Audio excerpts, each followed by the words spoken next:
हम लोग श्रीमद् भागवतम के तीसरे स्कंद के 11वें अध्याय के 18 से 20 श्लोक को पढ़ेंगे। अब लिंक बड़ा मजेदार है, लिंक बहुत मजेदार था। यहाँ पे प्रश्न क्या किया गया था? प्रश्न यह किया गया था कि आपने देवताओं के, विदुर जी ने प्रश्न किया मैत्रेय मुनि से कि आपने मनुष्यों की आयु बताई, आपने पितरों की आयु बताई और देवताओं की आयु बताई। अब हमें उन विद्वानों की, उन ज्ञानी जनों की आयु के बारे में बताइए जो ब्रह्मा जी के कल्प के परे रहते हैं। और यहां मैत्रेय मुनि बताने लगे कि सतयुग त्रेता द्वापर, मेक सेंस ना? तो देखिए, अब मैं अगर आपसे पूछूं, पता नहीं कितने लोग यहाँ पे एस्ट्रोनॉमर्स हैं, एस्ट्रोनॉमी में रुचि रखते हैं। सूरज का डिस्टेंस पृथ्वी से कितने किलोमीटर है? 150 मिलियन माइल्स।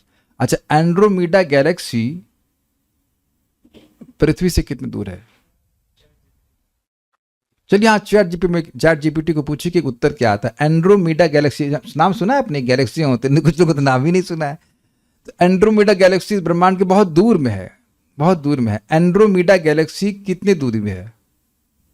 कुछ उत्तर दीजिएगा। और उस उत्तर से मैं समझाऊंगा कि ये मैत्रेय मुनि क्यों कह रहे हैं। They see when you are measuring very long distance. अच्छा चलिए एक मिनट, ये तो समझ में आ रहा है। सूर्य और पृथ्वी का डिस्टेंस इंचेस में बताइए, सूर्य और पृथ्वी का डिस्टेंस सेंटीमीटर में बताइए। तो अब आप समझ रहे हैं कि ये मूर्खता होगी। मैं कहूं कि अच्छा, इसका ये जो लंबाई है ये किलोमीटर में बताइए। ये जो हमारा फैन का रिमोट है, इसकी यूनिट आप किलोमीटर नहीं स्वीकार करेंगे, इसके लिए छोटी यूनिट लेंगे, सेंटीमीटर से मे बी मैक्सिमम इंचेस। और जब आप सूर्य को नापेंगे तो सूर्य और पृथ्वी के बीच के डिस्टेंस को नापेंगे तो आप एक अलग यूनिट यूज करेंगे। या तो आप लाइट ईयर्स तो खैर यूज नहीं करेंगे, लेकिन आप यूज करेंगे किलोमीटर्स, लेट्स से। अब मैं और दूर चला जाऊं, एंड्रोमीडा गैलेक्सी और पृथ्वी का डिस्टेंस मैं करूंगा तो कितना आता है? 1,52,000 लाइट ईयर्स। अभी प्रश्न का कि लाइट ईयर्स क्या होता है? सेंटीमीटर समझ में आता है, किलोमीटर समझ में आता है, लाइट ईयर क्या होता है? लाइट ईयर तो टाइम का होगा ना, लेकिन नहीं। एक सेकेंड में एक जो प्रकाश है वो जितना डिस्टेंस ट्रैवल करता है, उसको उसी प्रकार से जितना साल में वो ट्रैवल करेगा उसको लाइट ईयर कहते हैं। It is not a measurement of time. तो जो ये यूनिट है ये डिस्टेंस की यूनिट है। तो अब कोई बहुत लंबा डिस्टेंस है तो उसके लिए आपकी जो परिमाण है, जो टाइम है, जो यूनिट है, वो समझ में आनी चाहिए ना। जैसे मैंने आपको लाइट ईयर समझाया, अभी कुछ समझ में आया नहीं आया? ओके। तो अब कहें कि जो लोग ब्रह्मा जी के कल्प के परे जीते हैं, तो पहले ये समझाना पड़ेगा ना कि कल्प क्या होता है। जैसे मैंने यहां समझाया कि लाइट ईयर क्या होता है, तो लाइट ईयर होता तो कुछ अंदाज लगा लिए कि लाइट ईयर बहुत बड़ा होता, उसको कई बार गुना करेंगे तो उतना दूर वह स्थान है। तो यहां पर वे समझा रहे हैं 4 युगों के बारे में और उनके डिस्टेंस के बारे उनके परिमाण के बारे में कि सतयुग इतना लंबा होता है, त्रेता इतना लंबा होता है, द्वापर इतना लंबा होता है और कलयुग इतना लंबा होता है। अब इसके परिमाण में फिर कल्प होता है और उस कल्प के परे इतने लोग रहते हैं। मैं कहूं कि अगर मान लीजिए वरुण प्रभु 2 कल्प तक जीते हैं, एग्जाम्पल, या आप लोगों को यह आशीर्वाद मिला कभी जुग जुग जियो और मटेरियल वर्ल्ड में, as if we are very happy here. तो अगर मैं ये कहता हूं कि जुग जुग जियो तो उसका क्या मतलब है? बच्चे सर दोनों ही सो गए, तो जीते रहो तो ठीक है, लेकिन जुग का अर्थ समझ में आना चाहिए ना। युग का मतलब ये भी नहीं बताते कौन सा युग जियो। सतयुग क्या? सतयुग जीते रहो, यानी कि बेसिकली कह रहे हैं सतयुग, त्रेता, द्वापर, कली सब में जीते रहो। तो युग बोलते ही आप समझ गए ना कि लंबी अवधि के बारे में बोल रहे हैं। तो लंबा जियो ये आप कैसे समझ पा रहे हो? क्योंकि आप युग का मतलब जानते हो। बच्चा होगा वो पूछेगा युग का मतलब क्या हो जाता है। जैसे यहां एक बच्चा पूछ रहा है कि एंड्रोमीडा गैलेक्सी क्या होता है उनको ये समझ में नहीं आया कि एंड्रोमीडा गैलेक्सी क्या होता है। मिल्की वे, तो मिल्की वे क्या होता है? मिल्क तो हम पीते हैं, उसमें वे कहाँ होता है? तो आप समझिए वो शब्द ही नहीं समझ में आएगा तो उसकी धारणा क्या होगी? It's okay, many things we don't know, तो उसकी व्याख्या करनी पड़ेगी। तो अब कल्प के बारे में पूछ रहे हैं, तो कल्प के से जिनकी आयु परे है उसके लिए कल्प की डेफिनेशन होनी चाहिए कि कल्प कितने का होता है। और कल्प की जब परिमाण हो जाएगा उसके बाद फिर आगे व्याख्या होगी कौन कितने कल्प तक जीता है, सारी कहानी। भाई कल्प के परे जीने का मतलब ये नहीं कि सारे कल्पों में जिएगा, ये भी तो संभावना हो सकती है कि व्यक्ति 2 कल्प के लिए जिए, हो सकता है कि 4 कल्प के लिए जिए, हो सकता है कि सारे कल्पों में जी जाए। आई hope it is very clear. भाई आप प्रैक्टिकल देखो, हमारे ही जीवन में कुछ हमारे रिश्तेदार हमारे जीवन के आधे समय तो जीते हैं। मान लो मैं 80 साल जीऊंगा तो कुछ 40 साल में ही मर गए। तो अगर ब्रह्मा जी के 100 साल हैं तो उसमें कुछ लोग हो सकता है, संभावना है कि 100 साल तक जिए ब्रह्मा जी के, हो सकता है कि कुछ कम जिए। तो ये कल्प की डेफिनेशन होनी चाहिए। मैं अगर आप लोग की उम्र पूछता हूं तो आप दिन में बताते हैं। बर्थडे जन्मदिन के दिन आप बताते हो कि कितने दिन के हो गए। बताओ वरुण प्रभु कितने दिन के हो गए आप? आपको नहीं पता, निशा माता जी को पता है। आप कैलकुलेट करना पड़ेगा। तो आप अपनी आयु को सालों में बताते हैं तो साल को डिफाइन करना पड़ेगा, नहीं तो अब उसी प्रकार से कल्प को डिफाइन करने के लिए वह युगों के परिमाण को बता रहे हैं। मजा आया कि नहीं? हमको बड़ा मजा आया था ना, ये लिंक बड़ा जबरदस्त है। नहीं तो एकदम चतुर्युग 4 युग ये होते ये क्यों बोलने लगे? Doesn't make sense. It makes it interesting कि क्यों मैत्रेय मुनि ऐसा कहते हैं। You're very intelligent people. ठीक है, तो अब आप मेरे पीछे बोलिए। मैत्रेय उवाच कृतं त्रेता द्वापरं च कलिश्चेति चतुर्युगम्। कृतं त्रेता द्वापरं च कलिश्चेति चतुर्युगम्। दिव्यैर्द्वादशभिर्वर्षैः सावधानं निरूपितम्। दिव्यैर्द्वादशभिर्वर्षैः सावधानं निरूपितम्। मैत्रेय उवाच कृतं त्रेता द्वापरं च कलिश्चेति चतुर्युगम्। कृतं त्रेता द्वापरं च कलिश्चेति चतुर्युगम्। दिव्यैर्द्वादशभिर्वर्षैः सावधानं निरूपितम्। दिव्यैर्द्वादशभिर्वर्षैः सावधानं निरूपितम्। सावधान का क्या अर्थ होता है? अलर्ट ना। अभी घुमा दूंगा आपको आप घुमा देंगे, आप इतना जबरदस्त। You can not imagine what is Bhagavatam. मैं हर बार धोखा खाता हूँ। हाँ, ये श्लोक तो आसान है, 5 श्लोक कर लूंगा। और जो पहले ही श्लोक में मैत्रेय कहते हैं बेटा हमें अगाध बोध, हम जो बोलेंगे ना तुम्हारा बोध भी नहीं पहुंचेगा वहां तक। मेरा दिमाग ही उड़ गया। तो सावधानम का मतलब मेजरमेंट भी हो सकता है, कभी सोचेंगे जिंदगी में। यहाँ पे सावधान का अर्थ है मेजरमेंट। अभी दिखाते हैं, दिखाइएगा एकदम दिस अमेजिंग। सावधानी से सुनिएगा सब अर्थ इसका। This is mind blowing. इसीलिए कल मैं छोड़ दिया था इसको कि आज पढ़ाएंगे आराम से। मैत्रेय ने कहा, हे विदुर, चारों युग सत्य, त्रेता, द्वापर तथा कलयुग कहलाते हैं। इन सबों के कुल वर्षों का योग देवताओं के 12,000 वर्षों के बराबर है। अभी देखिएगा अनुभव, अब मजा आएगा। मैत्रेय वाचा, मैत्रेय महर्षि ने कहा, कृतम स्पष्ट है, कृत ये ध्यायते विष्णु, कृतम मतलब सत्युग, त्रेता मतलब त्रेता युग, द्वापरम च तथा द्वापर युग, और कलह च और कलयुग इति इस प्रकार चतुर्युगम ये चारों युग। सावधानम, अब इसको देखिए समझाया कैसे श्रीधर स्वामीपाद ने। अवधीयते इति अवधानम अर्थात अपनी संध्या एवं संध्यांश के साथ। अब इसका क्या मतलब होता है? अवधीयते का मतलब होता है मेजर करना। तो जिससे मेजर किया जाए वह अवधान, जिससे मेजर किया, अवधीयते इति अवधानम, जिससे मेजरमेंट किया जाए उसे अवधान कहते हैं। जैसे स्केल से मेजरमेंट करते हो ना आप, घड़ी से कुछ मेजर करते हैं तो स्केल से भी मेजर करते हैं। तो जिससे मेजर किया जाए उसे अवधान कहेंगे। तो सावधानम मतलब मेजरमेंट स्केल के साथ। अब देखिए समझने का प्रयास करें।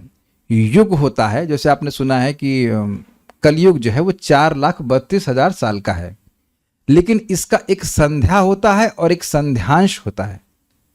दैट मीन्स जो एक युग की शुरुआत होती है उसे कहते हैं संध्या। जब आप जानते हैं कि 10,000 साल जो है ये संध्या काल चल रहा है कलयुग का, और कलयुग जब समाप्त होने वाला होगा तो उसका एंड वाला भाग जो होगा उसको भी कहेंगे संध्यांश। जैसे आप इस समय बताइए, क्या इस समय दिन का संध्या काल चल रहा है कि नहीं चल रहा है?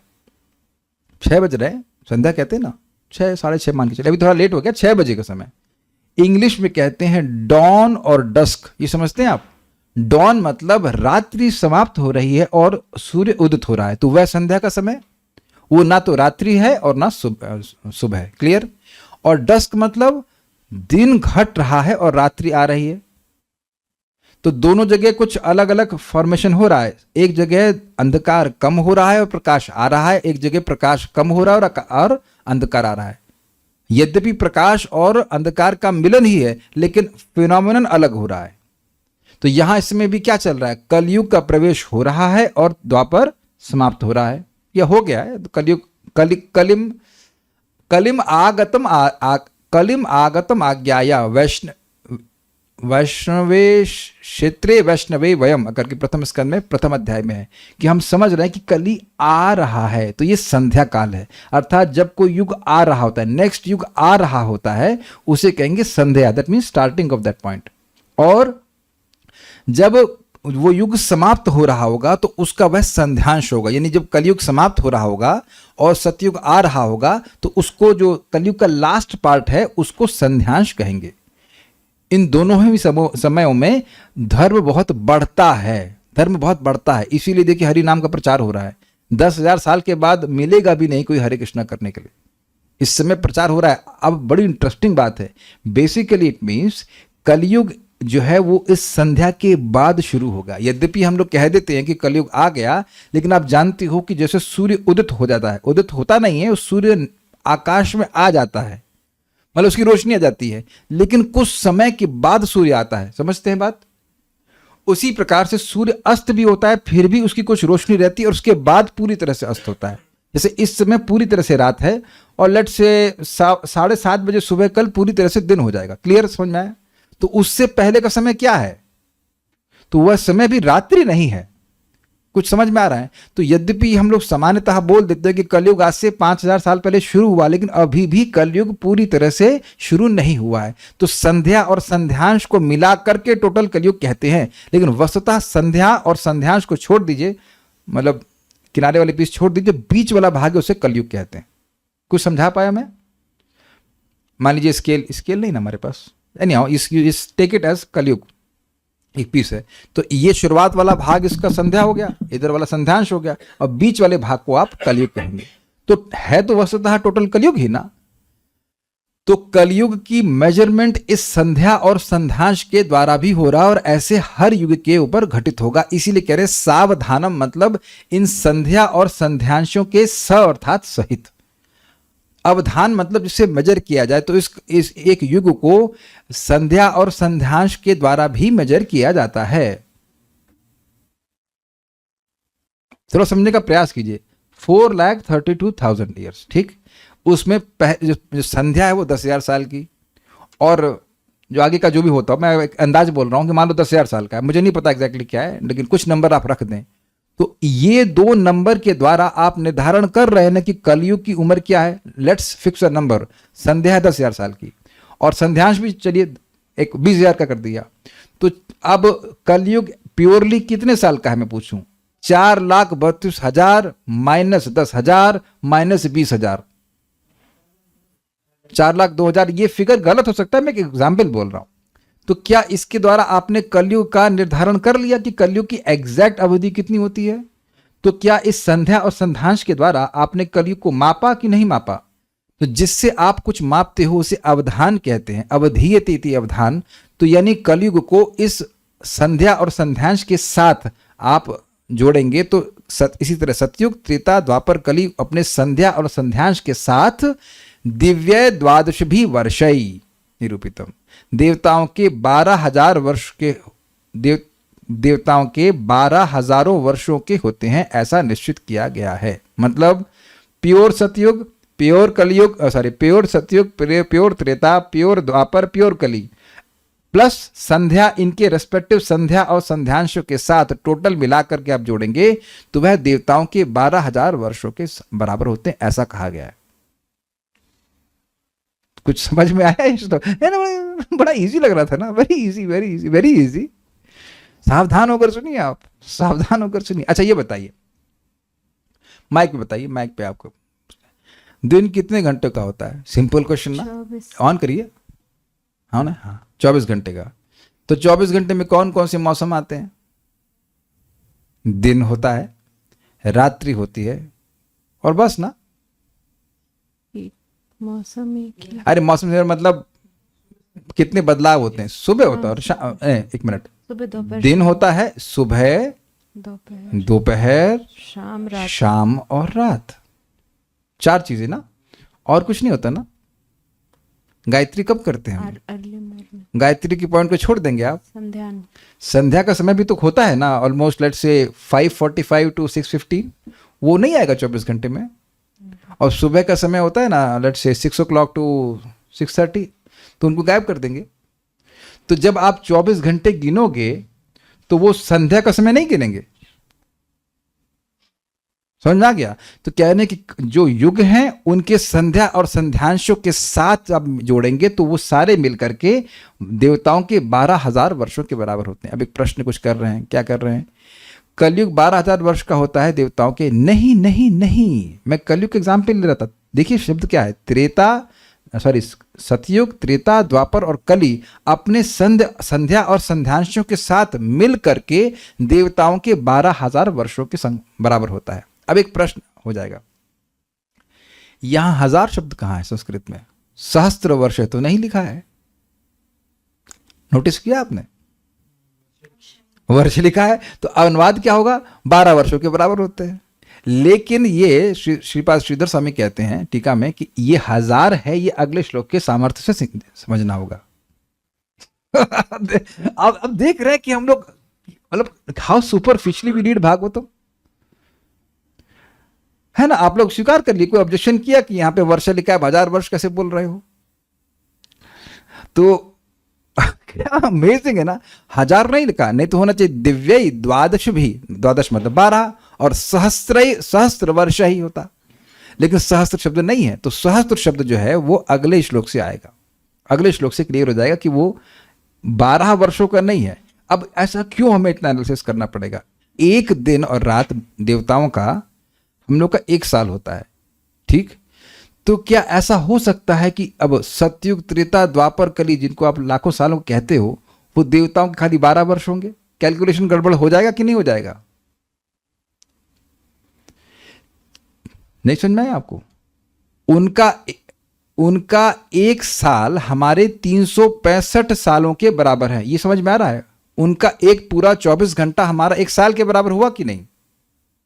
तो अब उनका एक दिन हमारे 360 साल के बराबर हुआ, तो इनका 1 वर्ष कितना हुआ?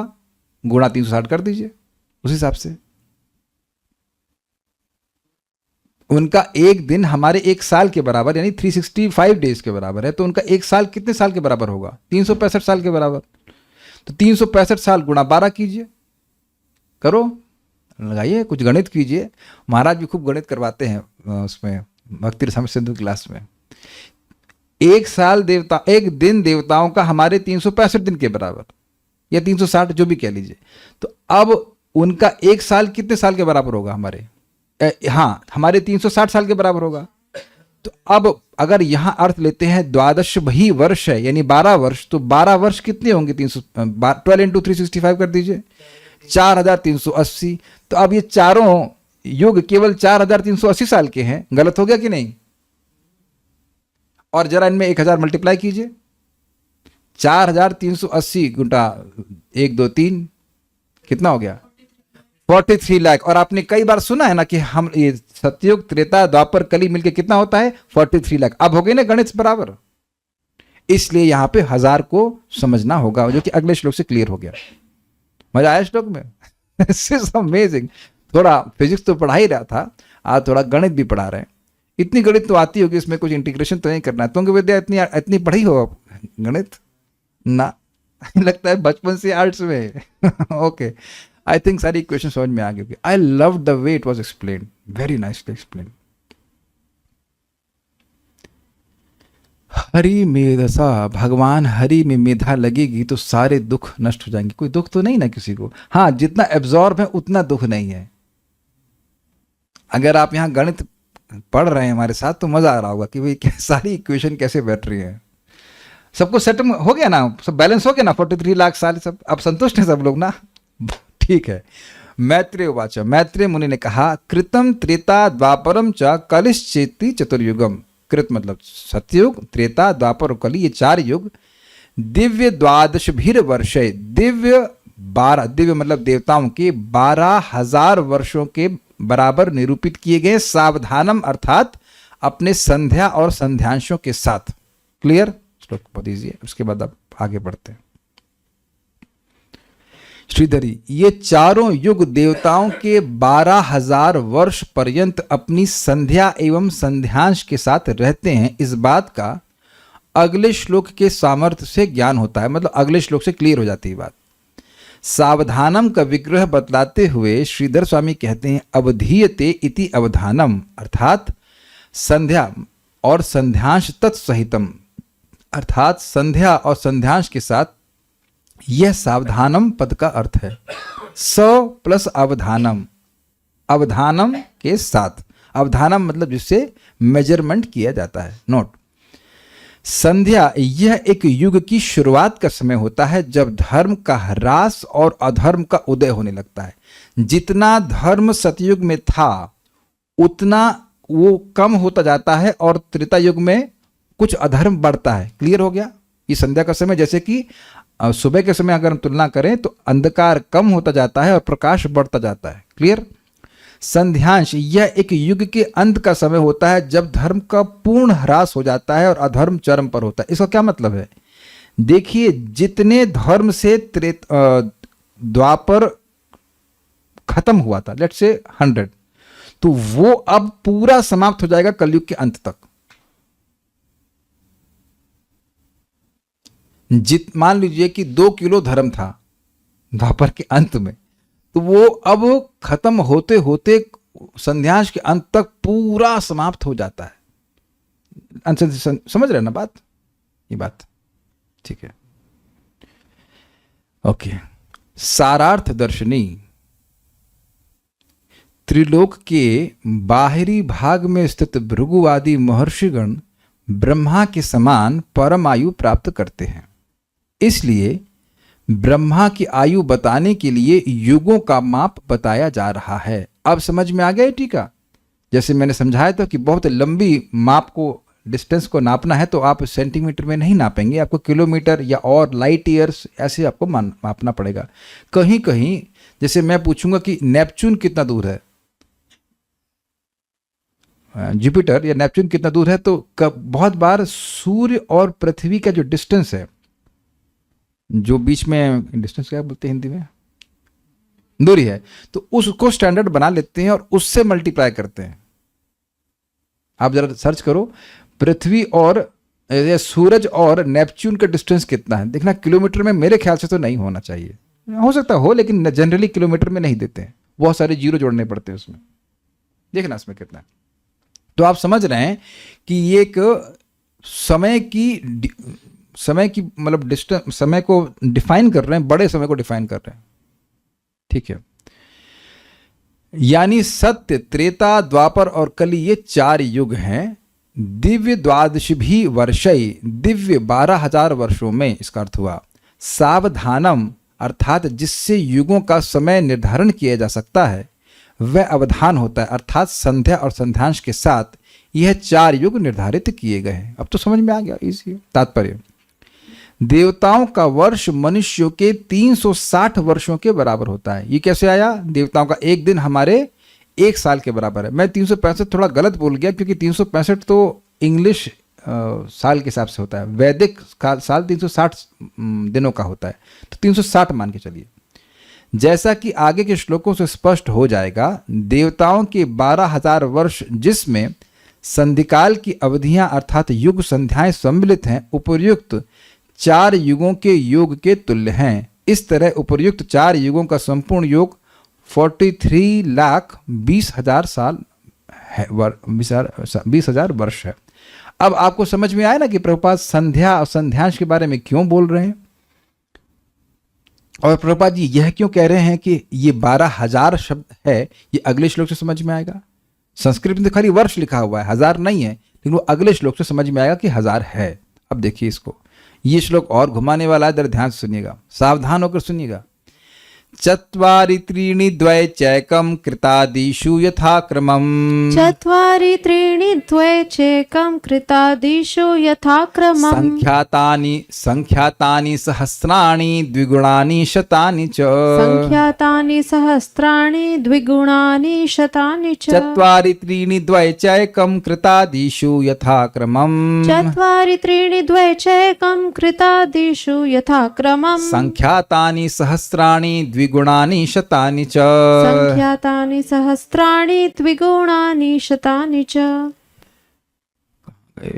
हाँ, अनुवाद। सत्ययुग की अवधि देवताओं के 4800 वर्ष के तुल्य है। प्रभुपाद जी ने हम लोग को जो अनुवाद दिया है वो सब बहुत डीकोड करके दिया है। डीकोड, ये श्लोक बड़े कोड वर्ड में बोला गया है, लेकिन प्रभुपाद उसको डीकोड करके बोल रहे हैं, तो इसलिए ऐसे नंबर है, नहीं तो उसमें नंबर इस प्रकार से ऐसे नहीं दिखेंगे। अभी आप देखना अन्वय को तो समझ गिन लीजिएगा। 4800 वर्ष के तुल्य है सतयुग देवताओं के। त्रेता युग की अवधि 3600 दैवीय वर्षों के तुल्य है। द्वापर युग की 2400 वर्ष तथा कलयुग की अवधि 1200 दैवी वर्षों के तुल्य है, 12,000 नहीं। अब जरा देखना, कृतादिशु, कृत आदिशु मतलब सत्ययुग आदि, सतयुग आदि 4 युगों में यथाक्रम क्रमशः चत्वारि यानी 4, त्रीणि मतलब 3, द्वे मतलब 2 और एकम 1, सहस्राणि यानी 1000 दिव्य वर्ष संख्यातानि होते हैं। यानी कि सतयुग में 4000, त्रेता युग में 3000, द्वापर में 2000 और कलयुग में 1000। ये तो इक्वेशन इजी थी, लेकिन ये फिगर तो मैच नहीं कर रहा है। तो 800 कहां से आया? तो मैं फिर आपको रिपीट कर रहा हूं, जो प्योर माल है वो बीच का है, तो संध्या और संध्यांश को जोड़ देंगे तो 800, 600, 400, 200 ऐसे करके जो भी हुआ वो आ जाएगा। समझ में आया? अब जो प्योर सतयुग है वो संध्या संध्यांश को छोड़ दीजिए, वो बीच वाला माल है। जैसे समझते हैं ब्रेड, समझते हैं तो ब्रेड का ऊपर वाला भाग और नीचे वाला भाग, अंदर बीच में जो पनीर भरा रहता है वो बीच वाला माल है। तो सैंडविच किया संध्या और संध्यांश के बीच में शुद्ध युग है, तो उसको कह रहे हैं कि जो प्योर सतयुग है वह है 4000 दिव्य वर्षों का, जो प्योर त्रेता है वह 3000 का, और जो प्योर द्वापर है वह 2000 का, और जो प्योर कलयुग है वह 1000 दिव्य वर्षों का होता है। आप लोग लग रहा है गणित में इंटरेस्टेड है, पीपल आर इंटरेस्टेड। ओके, काफी फैसिनेटिंग वे है ना। कभी आज तक आपने युगों का एनालिसिस ऐसे नहीं समझा होगा, हमको बड़ा मजा आया था पढ़ने में। अच्छा, अब आगे पढ़ते हैं कि वो एक्स्ट्रा फिगर्स कहते हैं। तथा उनके संध्या और संध्यांशों में द्विगुणानी, दुगुने, शतानी 100 दिव्य वर्ष होते हैं।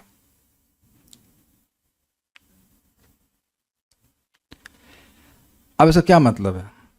देखो भाई, सतयुग के संग कौन सा नंबर है? 4 है, गुणा 2 कीजिए, कितना आया? 8, और उसमें अब 100 से मल्टीप्लिकेशन दे दीजिए, 800 हो गया, 4800। उसके बाद त्रेता में कितने हैं? 3, गुणा कीजिए 2 से, 6। अब बच्चे जगह होते तो उनसे पूछते कि कितना मैथ्स पढ़े, लेकिन आप समझे, 3 दूनी 6 और गुणा 100 तो 600 आ गया, यानी 3600 आ गया फिगर। द्वे मतलब 2, तो 2 गुणा 2, 2 दूनी 4 तो 2 दूनी 4 गुणा 100 तो यानी 400, तो हो जाएगा 2400, और 1 गुणा 2 हो जाएगा 2 यानी 200, तो 200 प्लस 1000 यानी 1200। आ गया सारे फिगर। अब अनुवाद पढ़िए। सतयुग की अवधि देवताओं के 4800 वर्ष के तुल्य है।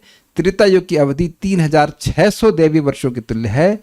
द्वापर युग की 2400 वर्ष तथा कलयुग की अवधि 1200 दैवीय वर्षों के तुल्य है। क्लियर हो गया? इसीलिए मैंने कहा ना, प्रभुपाद जी ने डी कोड करके हम लोग को श्लोक समझाया है। एक बात कह रहे हैं मुझे भी आ गया, मतलब इसे कैमुत लगा रहा है कि अगर मुझे आ गया है तो उसका मतलब आप समझ लीजिए प्रभु जी कि बाकी सबको आ गया है। वाह, कितने नम्र भक्त हैं। Very good, very good. ये बस हमेशा बोल दिया करिए तो मैं उससे उत्साहित रहूंगा कि प्रभु जी मुझे, मैं ऐसे बोल दीजिए, मैं नाम नहीं रख रहा हूँ, प्रभु जी मैं सबसे वीक स्टूडेंट हूँ और मुझे समझ में आ गया है। तो अगर मुझे समझ में आ गया तो आप समझ लीजिए कि बाकी को भी आ ही गया है और आप आगे बढ़िए। ठीक, that's a very good way. Easy है, सारी मैथमेटिक्स क्लियर हुआ। अच्छा ये बताइए कि खुद ऐसे पढ़ते तो मजा नहीं आता ना, हमको जब इसको डिकोड कर रहे थे हमको बहुत मजा आया था, इसीलिए हम कल छोड़ दिए थे, हमने कहा आराम से पढ़ाएंगे इसको and take some time, note पढ़ लीजिए। युगों की संध्या और संध्यांश कृतयुग के 800 वर्ष, त्रेता युग की संध्या एवं संध्यांश 600 वर्ष, द्वापर युग की संध्या एवं संध्यांश 400 वर्ष की और कलयुग की संध्या एवं संध्यांश में 200 वर्ष के होते हैं। मतलब उनकी तुलना, उनके हिसाब से, देवताओं के हिसाब से ना, हाँ देवताओं के हिसाब से। इस तरह 4 युग अपनी संध्या संध्यांश के साथ 12,000 दिव्य वर्षों पर्यंत में होते हैं। जो देखिए जोड़ दिया 0.8 plus 0.6 plus 0.4 plus 0.2 equals to 2K, 2000 total जोड़ लीजिएगा। और बाकी 4 प्लस 2, 4 प्लस 3 प्लस 2 प्लस 1 कितना हुआ 10 और प्लस 2 12,000 हो गया। कोई सो रहा है क्या? वही सो रहा है जिसके मैथ्स में कम नंबर आए जिसको मैथ्स खराब लगती है और मैथ्स में कम नंबर आए होंगे वही सो सकता है, नहीं तो अगर हमारे संग आप जोड़ रहे थे तो बिल्कुल भी आप सो नहीं सकते, इस क्लास में तो सो नहीं सकते। और ये क्लास सुन करके तो समझ में आने ही नहीं है, ये मुझे पता है कि क्लास में मैं जब यहाँ पे करवा रहा था, ट्रीटमेंट करा रहा था, तो पंचकर्मा वाले बोले कि आप अपना प्रवचन सुनाइए। तो जब मैं अपना प्रवचन सुन रहा था तो सुन करके समझ में नहीं आ रहा था, and I understand it is not understandable in that way. जब तक श्लोक सामने नहीं होगा, आंखों गड़ा करके नहीं देखेंगे, ये प्रवचन समझ में आने वाला नहीं है। या तो पहले सुन लिया हो, नहीं तो समझ में नहीं आएगा कि अन्वय कहाँ जा रहा है, वो कौन सा शब्द कहाँ जा रहा है, संध्या संधान अवधान डजंट वर्क। और ये ऐसे है भी नहीं, ये प्रवचन ये भी हो रहे हैं, ये अति उत्कृष्ट लोगों के लिए हैं जो वाकई भागवत को आंख गड़ा करके समझना चाहते हैं। It is not a story. अब बताओ कि मैथमेटिक्स आप रिकॉर्डिंग कर सुन के पास कर लेते, इंटीग्रेशन, डिफरेंशिएशन और व्हाटएवर, या कॉमर्स या जो भी आप पढ़े हैं, तो इसकी पढ़ाई होनी चाहिए, परम पूज्य राधा गोविंद महाराज कहते हैं, और इसीलिए हम इस तरह से पढ़ने का प्रयास कर रहे हैं। श्रीधरी, सतयुग में 4,000 दिव्य वर्ष होते हैं, उसकी संध्या 400 वर्ष की है और असंध्यांश 400 वर्ष का होता है, बराबर बराबर होता है, तो ये क्लियर हो गया। इसी तरह त्रेता आदि युगों में उन युगों की संध्या और संध्यांश आदि को भी जोड़ना चाहिए। ठीक है। तात्पर्य, जैसा कि ऊपर कहा गया है, देवताओं का 1 वर्ष मनुष्यों के 360 वर्षों के बराबर होता है, अतः सतयुग की अवधि कितना लिखा है, 1 2 3 4 48 लाख तो नहीं हो सकता है, 4 लाख 8 है, 48 है, 1 10 100,000 10,000 लाख 10 लाख 1 2 4 लाख 40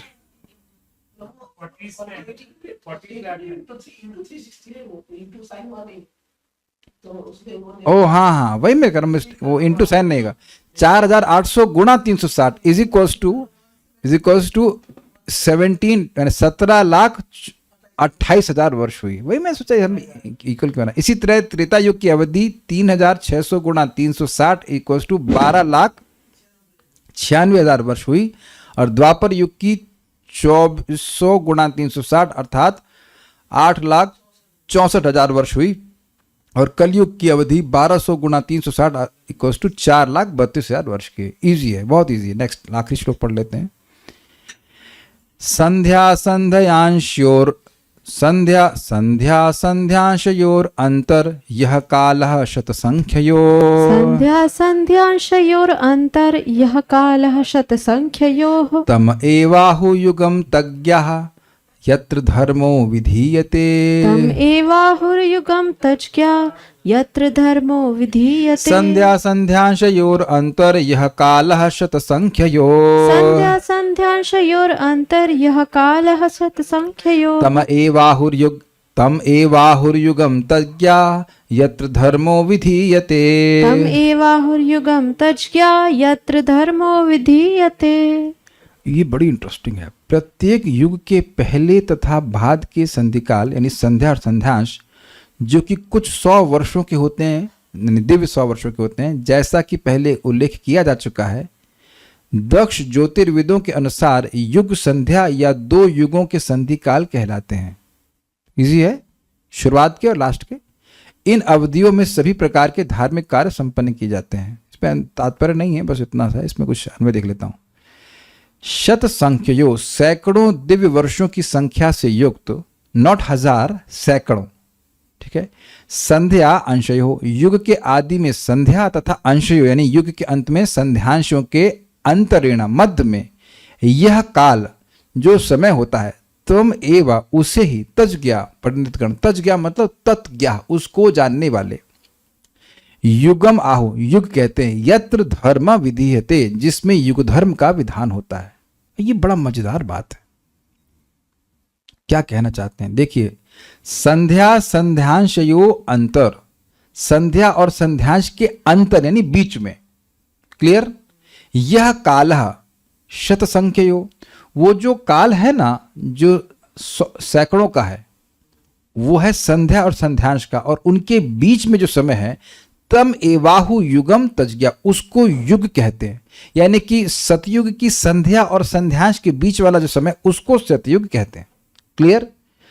द्वापर की, त्रेता की संध्या और संध्यांश के जो बीच वाला भाग है, उसे शुद्ध द्वापर त्रेता कहेंगे। इसी प्रकार से शुद्ध द्वापर और शुद्ध कली। तो यानी कि जो युग धर्म बोला जाता है वो विशेष रूप से उस समय के लिए है जो संध्या और संध्यांश के बीच में है। थोड़ा समझने का प्रयास कीजिए। आप कहते हो, सुनते हो कि कलयुग केवल नाम आधारा, न केवल नाम आधारा मतलब केवल नाम चलेगा और कुछ चलेगा ही नहीं। तो अब आप देख रहे हैं कि इस समय डेटी वर्शिप भी होती है।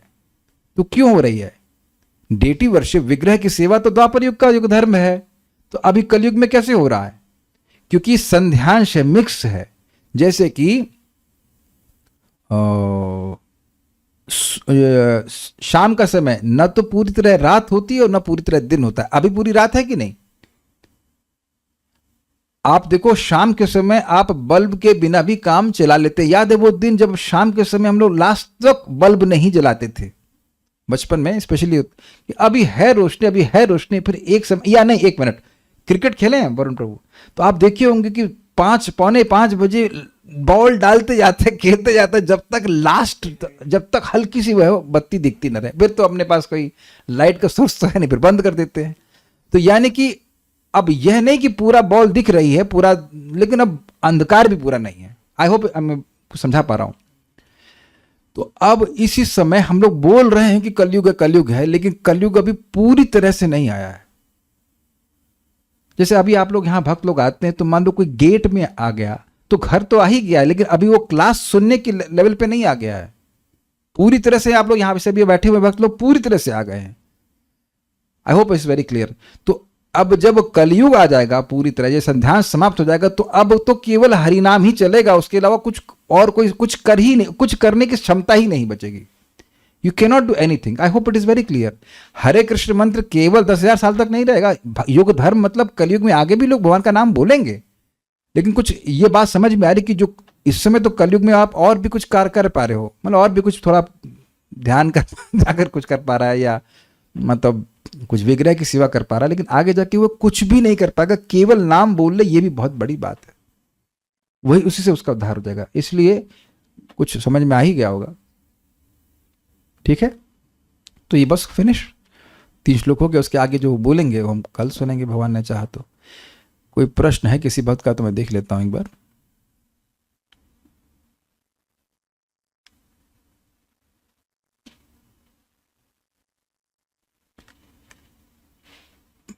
कलयुग 12,000 वर्ष का नहीं, ये तो नहीं हो गया। हमें मालूम है कि स्वर्ग का एक दिन यहाँ के 6 महीने होते हैं। कहां से मालूम चला आपको? अरे सुने नहीं है, कल क्लास में आए नहीं। 6 महीने नहीं, 1 साल होता है। अगर आप दिन का मतलब 12 आवर्स ले रहे हैं तो एक्सेप्टेड है, लेकिन अगर आप दिन का अर्थ पूरा 24 घंटे ले रहे हैं तो फिर वो 1 साल होगा।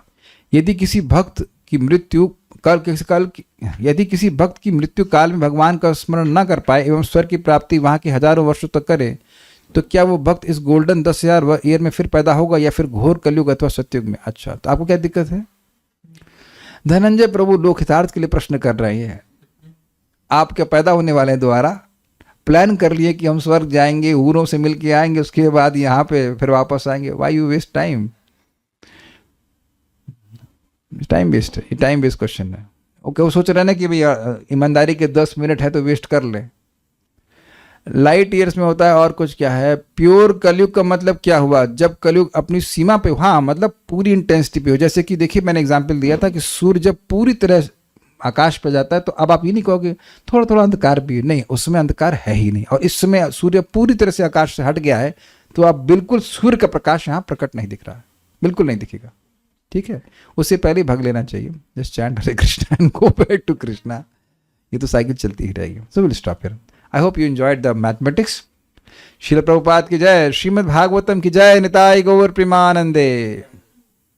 प्रश्न ये है कि जब कलयुग में युग धर्म है हरि नाम संकीर्तन, जो कि बहुत आसान है, तो कन्विंस करना इतना मुश्किल क्यों है? तो प्रथम स्कंद को आप याद कीजिए। मंद सुमंद मतयः मंद भाग्य ही उपद्रता। जो मंद है और मंद पे भी सुमंद है और उसके बाद मंद भाग्य है और उपद्रता कॉन्स्टेंटली डिस्टर्ब है, उसको क्या समझाएंगे? जैसे विचार कीजिए कि कोई व्यक्ति मेंटली रिटार्डेड है समझे, कुछ बच्चे बेचारे होते मेंटली रिटार्डेड होते दुर्भाग्य से, तो अब उनको आप 1 + 1 2 भी नहीं समझा सकते, उनको एक बात भी नहीं समझा सकते। बेचारा मेंटली रिटार्डेड है।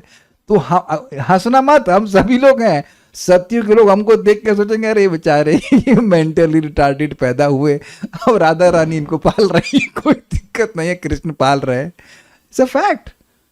जरा अच्छा एक कल ट्राई करना, 4 माला बिना हिले करके दिखाना, एकदम ऐसे बिल्कुल हिलना मत। कल मैं देखता हूं कौन कर पाएगा, मैं भी नहीं कर पाता।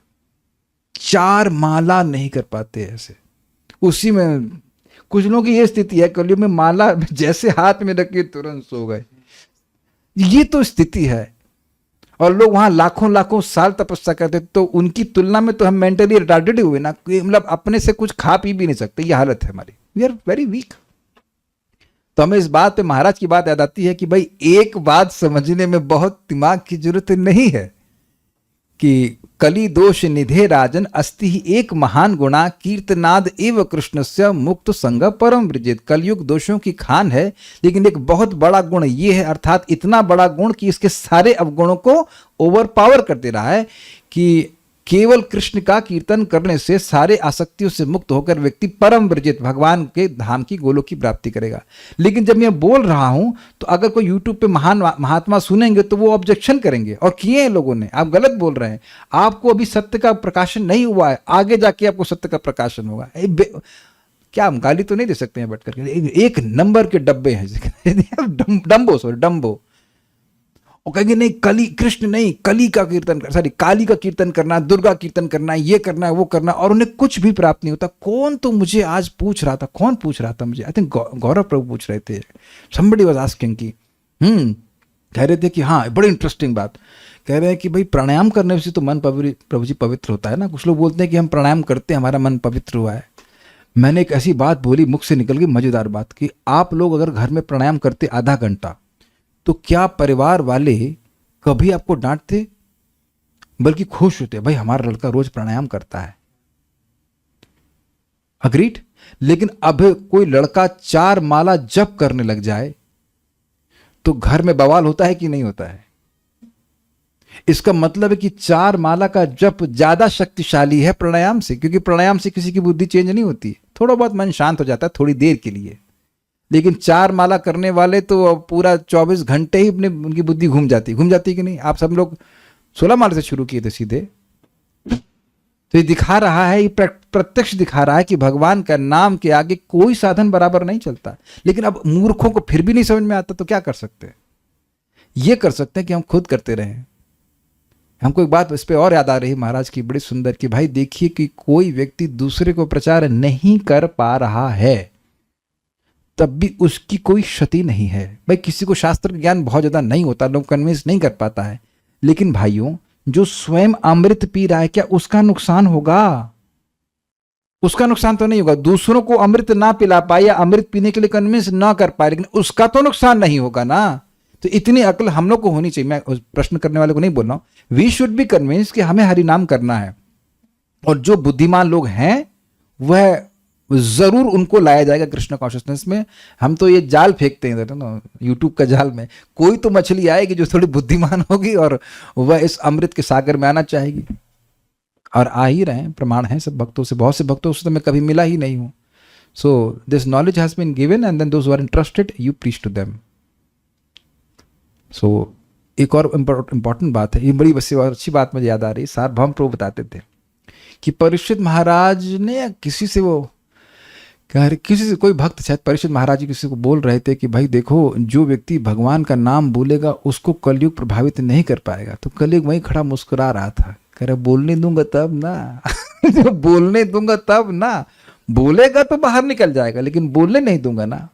इसलिए जो बुद्धिमान भक्त हैं, जो आप लोग हैं, वो समझ लें कि ठीक है दिन में भी जप किया जा सकता है थियोरेटिकली, अगर भक्तों की संगत मिल जाए तो कर ही लेंगे, लेकिन सबसे अच्छा है अपना माला सुबह कर लीजिए.